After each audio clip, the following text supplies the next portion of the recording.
Hola, ¿qué tal? Mi nombre es Jaime Vargas Ibáñez. Soy estudiante de Derecho en la Universidad Privada del Estado de México. El video presentado a continuación busca exponer un problema que es bastante común en la sociedad mexicana y a su vez busca plantear una posible solución legal. Este video es un proyecto para la materia de metodología de la investigación jurídica. Esta materia es impartida por la profesora Artemis Padilla Chirino. Espero y sea de su agrado. El problema presentado a continuación es el pago y declaración de impuestos en Unión de Locatarios Mercado Ojo de Agua, Ulmoa.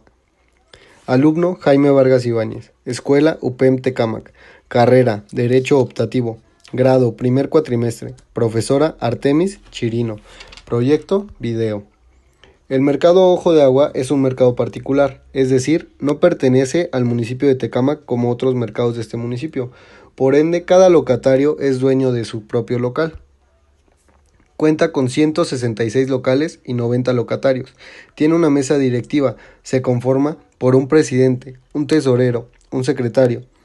Estos son elegidos cada 3 años de manera democrática. Los únicos partícipes en esta democracia son los mismos locatarios, única y exclusivamente los mismos locatarios. El problema surgió debido a que en el año 2020, como consecuencia del COVID-19, varios negocios tuvieron que cerrar sus puertas, negocios que no eran de primera necesidad. Entonces, Secretaría de Hacienda y Crédito Público realiza una propuesta a los locatarios a constituir su negocio como una pyme para que de esta forma los negocios que habían cerrado sus puertas se pudieran ver beneficiados por un apoyo el cual sería brindado como consecuencia del COVID-19. Ahora, al realizar esto, los locatarios lógicamente se tienen que dar de alta en el SAT, en el Servicio de Administración Tributaria. Una vez dándose de alta, obviamente van a tener que contar con su RFC y tienen que hacer una declaración de ingresos y posteriormente realizar el pago de sus impuestos. Ahora, ¿qué es una pyme? Se preguntarán. Una pyme es un acrónimo de pequeñas y medianas empresas. A pesar de que solo parece ser que habla de pequeñas y medianas empresas, engloba un poco más. Existen varios tipos de las mismas. Existen varios tipos de pyme. Entre ellos encontramos microempresa. Las características de esta empresa es que tienen menos de 10 empleados y generan un máximo de 4.6 millones de pesos anuales. Las empresas pequeñas tienen entre 11 y 50 empleados y facturan máximo 95 millones de pesos anuales. Si el negocio entra en el sector comercial, entonces pueden generar un máximo de 93 millones de pesos anuales. Es decir, que si esta empresa pequeña se dedica al giro agropecuario, puede generar hasta 95 millones de pesos anuales. En cambio, si se dedica al sector comercial, única y exclusivamente a los 93 millones de pesos anuales. Después encontramos a las empresas medianas. Si son de comercio y tienen entre 31 y 100 empleados, esta es una de las premisas. Y si son de servicio, si tienen entre 51 y 100 empleados. Para poder entrar en esta categoría, deben de facturar entre 100 y 250 millones de pesos anuales. Ya estamos hablando de cantidades un poquito más elevadas. Sin embargo, no entran en una empresa grande, no entran en las características de una empresa multinacional. Lógicamente, las pymes son empresas nacionales que no exportan. Es otra de sus características importantes. Bueno, la declaración de impuestos es un problema muy grande para el comercio informal. El comercio informal en México representa el 22% de actividad económica, es decir, que de cada 100 pesos generados del Producto Interno Bruto del país, 78 pesos lo generan ocupados formales. Entre ellos encontramos profesores, licenciados, doctores, ingenieros, mientras que los otros 22 pesos lo generan ocupados informales. Aquí encontramos a los comerciantes informales, y el comercio informal engloba desde una simple tienda hasta el comercio, comercio informal entre comillas, porque una tienda tiene que pagar permiso para poder vender. Sin embargo, también dentro del comercio informal y del Producto Interno Bruto, nosotros encontramos a los vendedores ambulantes, los vendedores en los tianguis, etcétera, etcétera.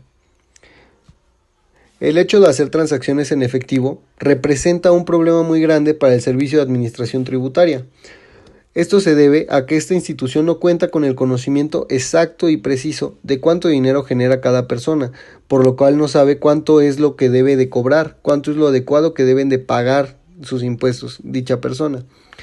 Entonces, Secretaría de Hacienda abre una carpeta de investigación en el año 2021 donde se percata que la mayoría de los locatarios no han hecho una declaración correcta de impuestos, incluso en casos particulares nunca. Es increíble que con estas facilidades que hoy en día encontramos, con esta capacidad económica, porque en el mercado se mueven cantidades un poquito fuertes de dinero. Bien es dicho que en ocasiones un carnicero puede llegar a ganar más que un profesionista, y es verdad, pero esto es ganar entre comillas, porque el profesionista llega a pagar sus impuestos. En cambio, en la mayoría de los casos, un comerciante no lo hace de una manera correcta. Y en casos particulares no lo hacen nunca, no lo han hecho nunca. Posterior a esto, se realiza una entrevista a 10 locatarios, las cuales preguntas son las siguientes. ¿Ha tenido problemas con Hacienda? 2. ¿Usted se encuentra dado de alta ante el SAT? 3. ¿Su negocio se encuentra como una pyme? 3.1. De ser así, ¿qué fue consecuente a constituir su negocio como una pyme? Y número 4. ¿Qué representa un problema para la declaración de impuestos para usted? Ok. A la pregunta número 1, los 10 locatarios nos contestan que sí, que efectivamente han tenido un problema con la Secretaría de Hacienda. La segunda pregunta nos dice que 8 de los 10 locatarios sí se encuentran dados de alta ante el SAT. La tercera pregunta, ¿se encuentra dado de alta como una pyme? Aquí nada más encontramos a 3 negocios en particular.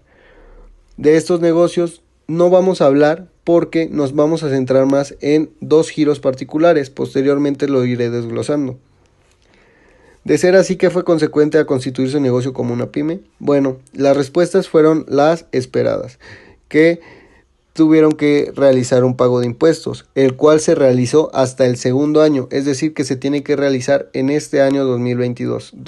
Al declararte tú como una persona moral, tienes un año de condono, entre comillas, para no pagar impuestos, en lo que tú te estableces como un negocio formal y estableces tus finanzas.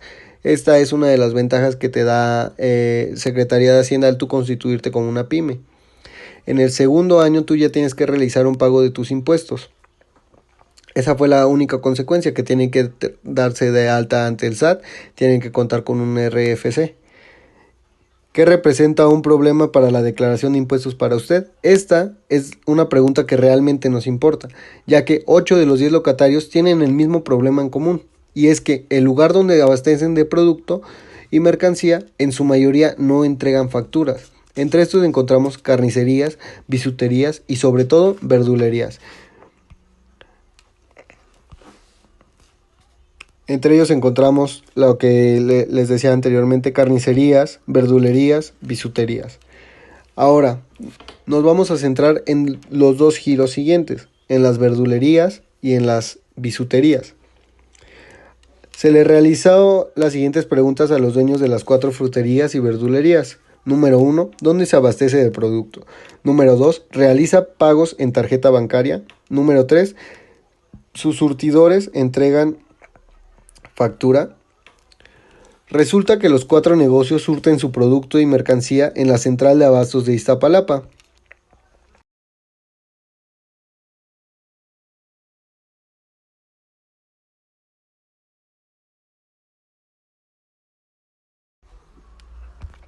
La central de abastos de Iztapalapa tiene aproximadamente al día 500,000 de compradores. El 35% de producción hortofrutícola del país se distribuye en esta central. Y esta central, para que la logremos dimensionar de una manera un poco mejor, es 51 veces el zócalo capitalino.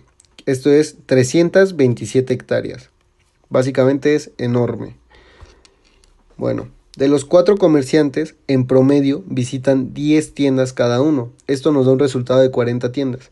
y solo un surtidor, les entrega factura. Esto quiere decir que de 40 tiendas que se visitan, solo uno les entrega factura, para que logremos dimensionar este problema. Entonces, de acuerdo a las preguntas realizadas hacia los comerciantes del mercado, en caso de que no se les entregue la factura, ¿a qué piensan ellos que se deba? La respuesta recibida fue que ellos piensan que se debe a que las transacciones que ellos hacen es solo efectivo, meramente efectivo. Que el hecho de que ellos sean distribuidores hace que el punto A del producto, que sería el campo, llegue al punto B, que sería la distribución. Entonces ellos al comprar no reciben una factura. ¿Por qué? Porque ni siquiera el campesino o la empresa que cultive están declaradas como una empresa constituida legalmente. No son una persona moral, no tienen responsabilidades fiscales. Sin embargo, están obligados a hacerlo, pero no acatan esta indicación. Los 4 locatarios me pudieron dar la misma respuesta, que el problema no es la central de abastos, el problema es los campesinos y su falta de cultura. El hecho de que los campesinos no quieran pagar sus impuestos. Sin embargo, afectan a los distribuidores o bien a los bodegueros en la central de abastos de Iztapalapa, y posteriormente pasan a afectar a los locatarios del mercado Ojo de Agua. Y así se sigue una cadenita. Posteriormente, se le realizaron las siguientes preguntas a los locatarios que tienen el giro de bisutería. ¿Dónde se abastece de producto? ¿Realiza pagos en tarjeta bancaria? ¿Sus surtidores entregan factura? Bueno, los 4 comerciantes surten la mayoría de sus productos en la Plaza de la Bisutería, la cual se encuentra en calle Palma Norte, 315, Centro Histórico de la Ciudad de México, Centro Cuauhtémoc, 06000, Ciudad de México, Ciudad de México. Los 4 comerciantes nos indican que en las mayorías de las tiendas que visitan sí reciben una factura. Ahora, se les pregunta, ¿realizan pagos en tarjeta bancaria? Si la respuesta es sí, ¿cómo es que comprueban sus ingresos? ¿Cómo es que pueden facturar? Bueno, aquí la respuesta fue un poco distinta por parte de ellos. Ellos nos dan a entender que los productos que ellos compran cuestan centavos. Esto quiere decir que un botón a ellos les vale 10 centavos. ¿Cómo lo van a cobrar con tarjeta? Bueno, el botón a ellos les vale 10 centavos, ellos los venden en 1 peso.